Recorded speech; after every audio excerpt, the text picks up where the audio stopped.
মা আজকে দুপুরে কি রান্না হয়েছে? আজকে দুপুরে কি রান্না করেছি দেখবি? দেখ আজকে দুপুরে কি রান্না হয়েছে।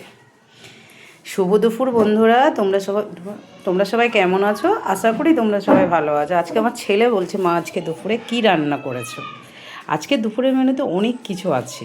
প্রথমে হচ্ছে লাউ ভাজা, তারপরে হচ্ছে মেথি শাক ভাজা, তারপরে কালকের একটু তোমরা দেখেছিলে পটলের তরকারি, ওই একটু রয়ে গেছে, আর হচ্ছে ওই কাঁচকলা সেদ্ধ, আর এখানে হচ্ছে বড় বড় মাছ, মাছের ঝোল। দেখো মাছগুলো, দেখো কি বড় বড় কাতলা মাছ, আলু দিয়ে পাতলা করে ঝোল করেছি।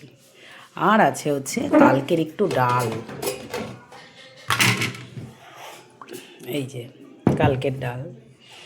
আর আমার তো জানোই আমার চাটনিটা খুব ভালো লাগে, এটা আজকে করেছি, তেঁতুলের চাটনি, কাঁচা তেঁতুলের চাটনি। যাই হোক বন্ধুরা, আজকে আমার এটাই মেনুতে আছে। আর তোমরা কে কী খেলে আমাকে কমেন্টসে জানাবে। ওকে, বাই।